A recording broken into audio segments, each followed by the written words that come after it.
काही श्लोक आम्ही घेतलेत याचा अर्थ मनूला मान्यता देताय तुम्ही. काही दिवसांनी अख्खं पुस्तक घेतील. एकदा चंचू प्रवेश झाला, एखादा फुग्याला छोटीशी टाचणी लावली की हवा बाहेर येते आणि कटकन फुटते. तसं केसरकरांना जर आंबेडकरांपेक्षा जास्त समजत असेल तर मग काही प्रश्नच नाही. आता आंबेडकरांच्या बुद्धिमत्तेला पेक्षा केसरकरांची बुद्धिमत्ता अधिक असेल तर मग काय बोलावं आपण. साहेब, उपमुख्यमंत्री अजित पवार ज्या पद्धतीने आता बोलतायत ते बोलतायत, बोलू द्या. माझं काही त्यांच्याबद्दल आक्षेप नाही. पुस्तकाला आल्यानंतर ते राजीनामा देणार आहेत का, की मला हे मंजूर नाही म्हणून येणार आहेत का बाहेर. सुरभानाना टिप्पणीस हे सगळं प्रकरण आपण बघितलं पाहिजे. ते कुठल्या राजकीय पक्षाचे नव्हते किंवा ते त्यांच्यावर कुठेही अन्याय पण झाला नव्हता, पण अन्याय होत असलेल्या समाजाला आपण न्याय मिळवून दिला पाहिजे याच्यासाठी रस्त्यावर आले, बहिष्कार सोसला, त्यांचं घर जाळण्याचा प्रयत्न झाला तरी ते उभे राहिले. बाबासाहेबांना जेव्हा म्हणजे अंगावर लोक आली तेव्हा ते सगळे जण समोर उभे राहिले. महाड ही क्रांतिकारकांची भूमी आहे. मुद्दा तोच होता की उपमुख्यमंत्र्यांना असं स्टेटमेंट भाषणात करावं लागतं, म्हणजे हा निर्णय घेताना त्यांना विचारात घेतलं की त्यांना विचारलं नव्हतं. आता ते मला त्या राजकारणात जायचं नाही. त्यांना विचारात घेतलं की नाही, विश्वासात घेतलं की नाही, मला काय करायचंय. म्हणून महाराष्ट्रात येता कामा नाही, ही जबाबदारी आपल्या सगळ्यांची आहे. ती एकट्या बाबासाहेबांना मानणाऱ्या समाजाची आहे का, तर नाही. मनू हा जेवढा स्त्री विरोधी होता तेवढा स्त्री विरोधी पुरुष या जगात जन्माला आलेला नाही. स्त्री विरोध म्हणजे एका जातीतल्या स्त्रियांचा नाही, तर ब्राह्मण जातीतल्या स्त्रियांनाही त्याचा तेवढाच विरोध होता.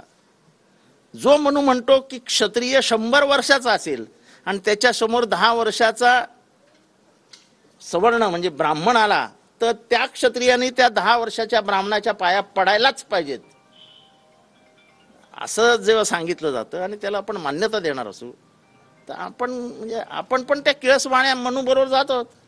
का असे विषय उकरून काढले जातात? म्हणजे स्त्री ही फक्त उपभोगाची वस्तू आहे, तिचा उपभोग घ्या आणि बाजूला सोडा. ह्या विचाराचा मनू जर आपण स्वीकारणार असू, त्याच्यातले काही गुण चांगलेत म्हणून, मग ते अवगुणांचं काय करायचं. केसरकरांनी फार मोठा हे केलंय की काही चांगलं आहे. मग बाबासाहेब वेडे होते का? बाबासाहेबांचं वाचन कमी होतं, बाबासाहेबांचं ज्ञान कमी होतं. त्यांनी प्रत्येक पान ते बसलेल्या लोकांना वाचून दाखवलं की हे पान आहे, तुम्हाला मंजूर आहे का. लोकांनाही सांगितलं नाही, मग त्यांनी ते अग्निकुंडात टाकलं. ते सहस्त्रबुद्ध्यांना विचारायचे हे तुम्हाला मान्य आहे का, तर सहस्त्रबुद्ध्यांचं तेव्हाचं उत्तर आहे मी ब्राह्मण आहे म्हणून मला मान्य नाही असं नाही, तर मी माणूस आहे आणि म्हणून मला ते मान्य नाही. खूप इतिहास आहे त्याच्या मागे, खूप घडामोडी आहेत त्याच्या मागे. विरोधक म्हणतात की जितेंद्र आव्हाडांना आता काही विषय उरले नाहीत, त्यामुळे ठीक आहे ना, मला विषय उरलेला नाही. त्यांच्याकडे खूप विषय आहेत, इलेक्टोरल बॉन्ड वगैरे असे खूप मोठे मोठे विषय आहेत त्यांच्याकडे. माझ्याकडे छोटा विषय आहे मनुस्मृतीचा. मी आपला तेवढा छोटा माणूस, मी छोट्यात फिरतो. ते मोठे मोठी माणसं आहेत, त्यांच्याकडे मोठे मोठे विषय आहेत. अगरवालसाठी कोणी फोन केला, तो ड्रग चालणारा मांडणारा कोण, तो काय नाव, सुनील पाटील का काहीतरी पाटील, ललित पाटील, त्याला कसं पळवलं गेलं, असे मोठे मोठे विषय आहेत त्यांच्याकडे. आमच्याकडे मनुस्मृतीसारखे छोटे विषय आहेत, समाज विघातक, समाजाला नष्ट करणारे. हा समाज जिवंत राहिला तर आपण जिवंत राहू ना. परत एकदा महार, परत एकदा दलित, परत एकदा ढोर, परत एकदा चांभार, परत एकदा ओबीसी, वंजारी, माळी, तेली, तांबोळी, यांना सगळ्यांना मुख्य प्रवाहातनं बाहेर काढायचं आहे. 5000 वर्ष ह्या ओबीसी ह्या सगळ्यांना शिक्षणच दिलं नाही. आमचे आजोबा आज अशिक्षित होते तर आमची आजी अशिक्षित होती, शाळेतच जाऊ दिलं नाही. बाबासाहेबांना स्वतःला वर्गाच्या बाहेर बसून शिकावं लागलं, हे जगात किती जणांना माहिती आहे. म्हणजे त्यांच्या एवढा बुद्धिमान माणूस जगात जन्मलेला नाही असं कोलंबिया युनिव्हर्सिटीत म्हटलं जातं.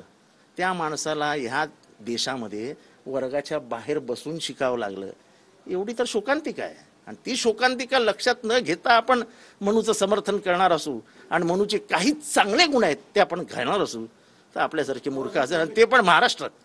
उमेश पाटील म्हणतात की मनुस्मृती जाणणं ही स्टंट पाहिजे असं म्हणतात. ते थोर विचारवंत आहेत. उमेश पाटील फार थोर विचारवंत आहेत. त्यांच्याबद्दल काय बोलायचं. पोलिसांनी अडवलं तरी तुम्ही नाही आहे ना, पण मग मीच केलं पाहिजे असं काय नाही ना. इथे अनेक जितेंद्र आव्हाड आहेत. त्यामुळे कार्यक्रम होणार, कार्यक्रम थांबणार नाही. नोटीसमध्ये काय सांगितलं आवडतं? हे जाऊ द्या, अशा खूप नोटिसा येतात जातात. ठीक आहे.